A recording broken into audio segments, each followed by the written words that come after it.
여러분, 안녕. 자, 우리 등교 시간에 했던 거 복습해 보도록 할게요. 오늘은 다양한 열 이동 방법에 대해서 복습할 겁니다. 우선은 우리 열이라는 게 뭐였죠? 여기 그림 보면은 높은 온도에서 낮은 온도로 열이 지금 이동을 하고 있는 걸 볼 수 있어요. 열이라는 건 온도가 높은 물체에서 온도가 낮은 물체로 이동하는 에너지입니다. 여기서 온도라는 거는 물체에 속하는 입자들의 운동이 활발한 정도를 나타내는 건데요. 이 활발한 정도가 높다라는 거는 많이 움직인다는 거겠죠. 그런 물체에서 활발한 정도가 낮은 둔하게 움직이는 물체로 열이 이동을 한다라고 생각하면 됩니다. 그런 다음에 자 보면은 물체의 온도가 낮아진 것은 물체에 이루는 입자가 점점 둔해진다는 거고, 물체의 온도가 높아진 것은 물체를 이루는 입자가 점점 활발하게 움직인다는 걸 나타내겠죠. 자, 그러면 관련 실험을 할 텐데요. 실험을 할 때는 실험 기구를 가지고 장난치면 안 되고, 뿐만 아니라 실험 이외에 토의 위에 잡담을 하면 안 되고 자기 조를 벗어나서도 안 됩니다. 뿐만 아니라 필요한 게 있으면 선생님을 불러주면 되고, 실험실 내에서는 위험한 행동을 하면 안 됩니다. 특히나 오늘은 금속을 가지고 실험을 할 거기 때문에 절대로 금속을 만지면 안 되고, 뿐만 아니라 뜨거운 물을 가지고 실험을 할 텐데 뜨거운 물 때문에 화상이 입을 수 있기 때문에 조심해야 합니다. 자, 그럼 먼저 고체에서의 열의 이동을 볼 건데요. 사진과 같이 이런 식으로 3개의 막대가 있는 금속이 있을 거예요. 3개의 막대는 지금 다 다른 종류이고요. 이 3개의 막대는 일정한 간격으로 시온 스티커가 붙여져 있을 거예요. 이 시온 스티커는 온도에 따라서 색깔이 변하는 건데요. 우리는 지금 분홍색이죠. 분홍색이 흰색이 되는 거를 관찰을 할 겁니다.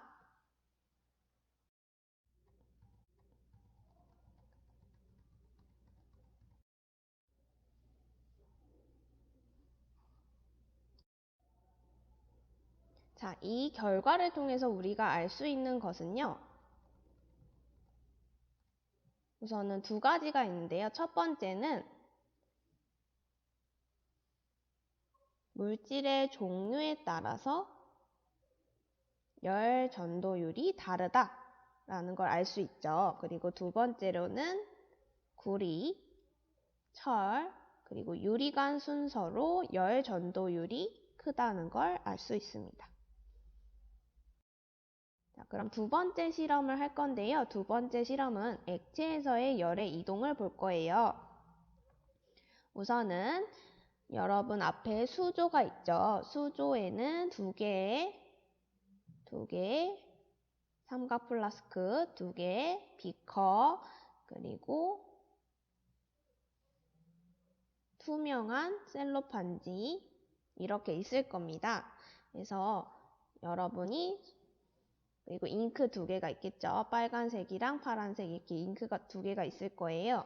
자, 여러분 잉크가 손에 묻을 수 있기 때문에 고무장갑을 낀 상태에서 잉크로 염색을 해야 되는데요.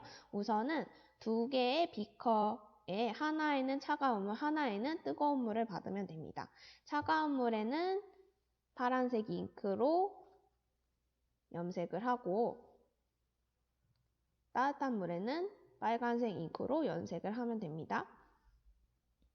염색을 다 했다면 각각 삼각 플라스크에 담아주면 되는데요. 삼각 플라스크 끝까지 담아줘야 됩니다. 담아준 다음에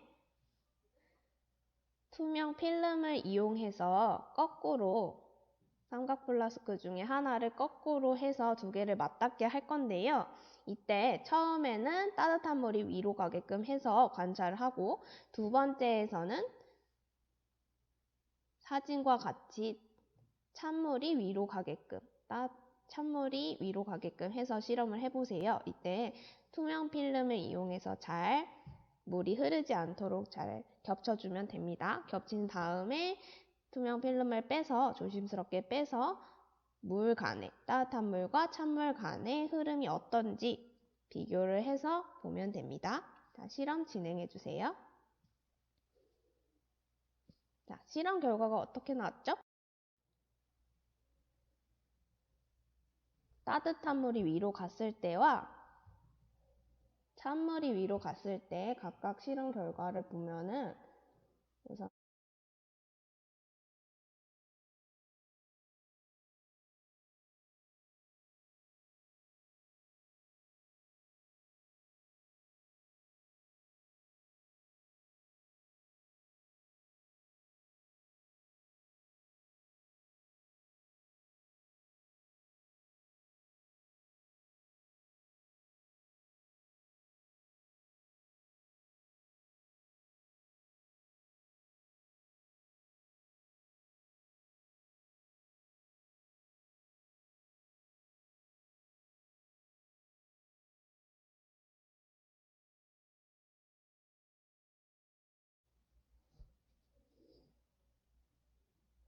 자, 이런 결과가 나왔습니다. 어떤가요?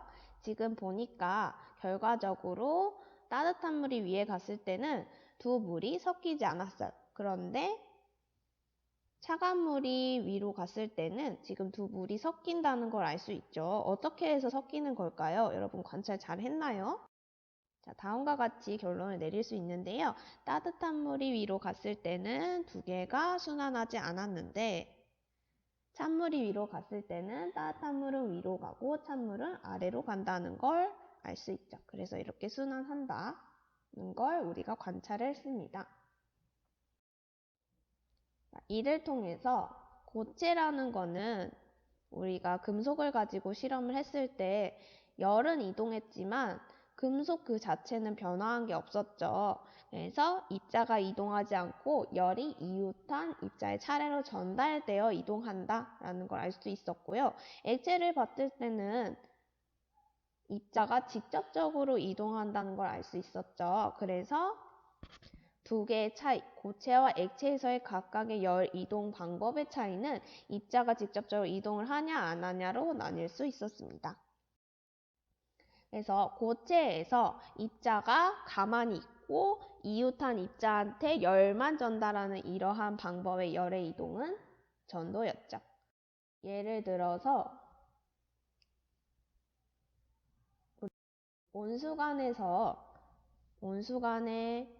온수관에서 따뜻한 물이 흐를 때 이 온수관이 방바닥을 데피는 그런 예가 전도라고 할 수 있습니다.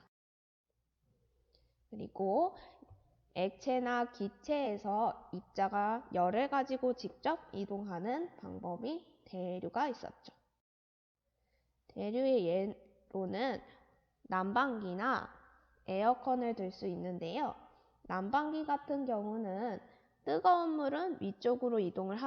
뜨거운 공기는 위쪽으로 이동하기 때문에 난방기는 아래에 놔야 되고요. 그리고 찬 공기는 아래로 내려오기 때문에 에어컨은 위쪽에 설치하는 게 좋았죠.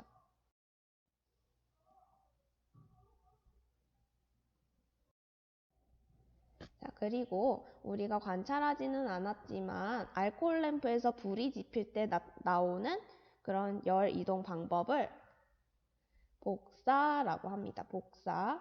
그래서 복사 같은 경우는 입자가 직접적으로 관여하지 않고 열만 이동하는 형태라고 생각을 하면 됩니다.